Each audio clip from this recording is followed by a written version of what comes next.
India کے ایک business man کی نیٹ ورتھ پاکستان کے فورن ریزرو سے کئی گنا زیادہ ہے.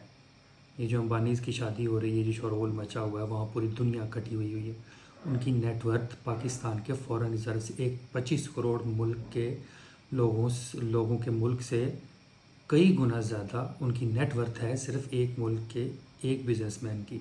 اور ملک بھی وہ جو ہمارے ساتھ آزاد ہوا. آزاد تو وہ ہوئے، ہم تو آزاد ہوئے ہی نہیں ہیں، وہ آزاد ہوئے. ہم آزاد ہوئے ہوتے تو آج ہمارے بھی ایک بزنس مین کی نیٹ ورتھ اتنی ہوتی جتنی ان کی ہے. مور دین $100 بلین. $100 بلین جو ریلائنس گروپ ہے امبانی کا، اتنی نیٹ ورتھ ہے اس کی. اور ہماری اور $50 کروڑ انہوں نے اپنے بیٹے کی شادی پہ لگا دیے.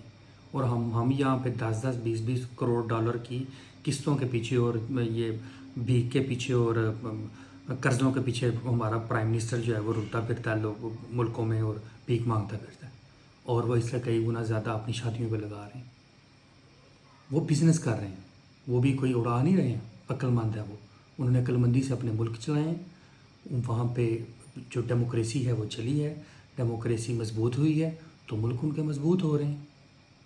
وہ ایکچولی آزاد ہوئے ہیں، اس لیے وہاں پہ ایک سسٹم ہے ایسا کہ وہاں پہ انویسٹر اور جو بزنس ہے وہ پھل پھول رہا ہے. ہمارے تو یہاں پہ نہ ڈیموکریسی ہے، نہ کوئی بزنس مین کے لیے کوئی اپرچونٹی، کوئی سسٹم ہی نہیں ہے. کوئی سسٹم نہیں.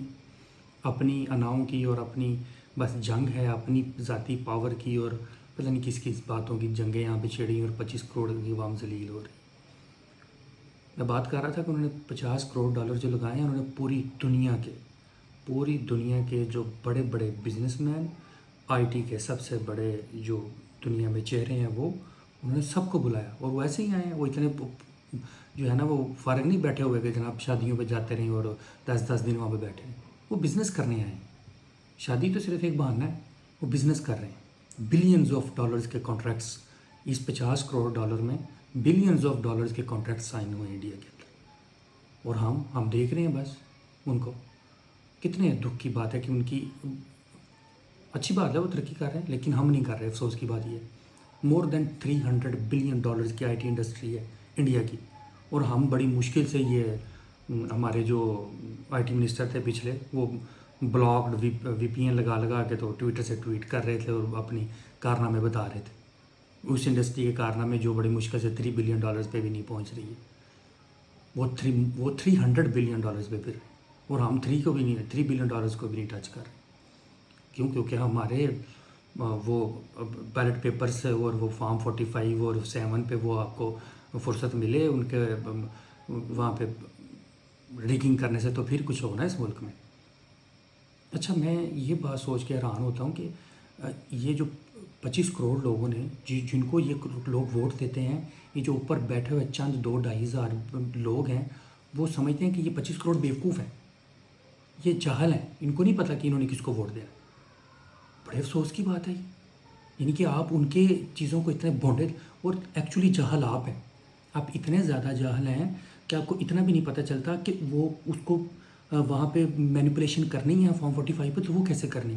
آپ یقین کریں 6-7 کلاس کے بچے کے پاس آپ وہ لے جاتے ہیں نا، کہ جو گھر کے ماں باپ کے ڈانٹ کی وجہ سے ڈر سے اپنے مارکس کو چینج کرتا ہے نا، وہ آپ کے اس جو آپ نے وہاں پہ چینج کیا نا بیلٹ پیپر ان پہ فارم 45 پہ، آپ سے بہتر وہ چینج کر دیتا آپ کو، جتنے آپ نے بھونڈے طریقے سے ان کو چینج کی. اور آپ کو تو بیسک میتھ بھی نہیں آتی ہے.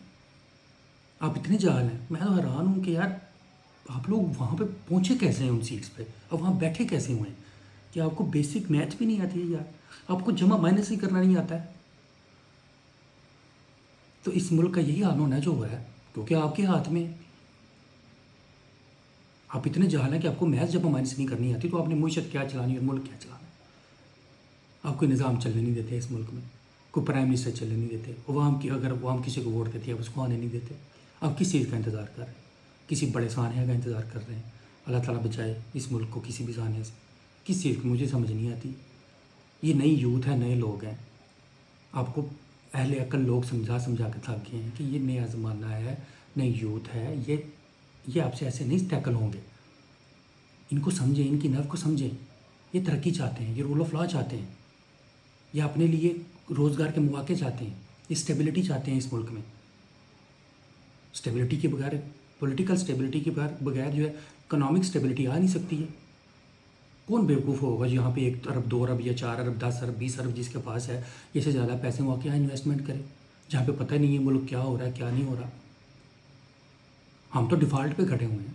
ہمارے جو فارن ریزروز 12-13 ارب ڈالر ہیں شاید وہ پڑے ہیں, وہ بھی مانگے تانگے کہ 2 ارب ڈالر کو چائنا کا ہے, وہ 2-3 کوئی UAE سے لیا ہوا, کوئی 2-3 وہ سعودی عرب سے لیا ہوا. بس ان کے ہم منت اللہ کرتے رہتے ہیں کہ یار پڑے گئے تو اپنے پیسے. یہ سچویشن ہماری ہوئی ہوئی. ہم باز آنے کا نام ہی نہیں لے رہے ہیں. ہم نام لے ہی نہیں رہے باز آنے کا. وہ خدا کا خوف کریں جی, اس ملک کو چلنے دیں. اس ملک کے لوگوں کو جو فیصلہ کرتے ہیں, جس کو لانا چاہتے ہیں اس کو آنے دیں. ڈیموکریسی کو چلنے دیں. یا پھر ایک اور سولوشن ہے. دیکھیں دنیا کے لیے جو نظام آیا تھا وہ تھا خلافت کا نظام نہیں ہے تو ٹھیک ہے, پھر کوئی بھی سسٹم ہو, کوئی بھی ہو جس میں انصاف ہو, رول آف لا ہو, ٹھیک ہے چلے گا. وہ ڈیموکریسی ہو, لیکن ڈیموکریسی پورے طریقے سے چلنے دیں آپ تو نا. اگر آپ نے یہ نہیں چلنے دینی تو آپ کوئی سسٹم اس کو ڈیموکریسی کو بند کر دیں. آپ کہیں جی کوئی بھی کہہ رہے جی میں بادشاہت بھی چل رہی ہے نا, بادشاہت چل رہی ہے, وہاں پہ اسٹیبلٹی ہے. بہت سارے ملکوں میں بادشاہت ہے, ٹھیک ہے, کیونکہ ایک رول بنا دیا انہوں نے کہ جی بادشاہ ہی ہوگا, دیٹس اٹ. بادشاہ کی جو بات ہوگی وہ مانی جائے گی. ملک میں رول آف لا ہے اور چیزیں چل رہی ہیں, وہ ترقی کر رہے ہیں. ہم کہتے ہیں ڈیموکریسی, ہم ڈیموکریٹک کنٹری ہیں, عوام کا ووٹ ہم مانتے نہیں ہیں. پتہ نہیں ہم کیا کر رہے ہیں. تو پھر کیا چلے گا؟ یا تو اس کو ختم کر دیں ڈیموکریسی کو ویسے ہی اور کہہ دیں جی کہ یہ جو آپ کو پسند ہے وہ آ جائے سامنے, جی میں بادشاہ ہوں جی, بس جو میری پوسٹ پہ آیا کرے گا وہ بادشاہ وہ کرے گا, بات ختم, اس کی بات چلے گی, دیٹس اٹ. یقین کریں اس سچویشن سے زیادہ یہ ملک بہتر چل جائے گا, کیونکہ آپ نے تو باز تو آنا نہیں ہے, سسٹم تو چلنے دینا نہیں ہے. تو پھر جیسے آپ چلاتے ہیں نا اس کو امپلیمنٹ کر لینا. یہ ڈیموکریسی کے پیچھے چھپ کے اور ڈیموکریسی کو بھی برباد کیوں کر رہے ہیں آپ؟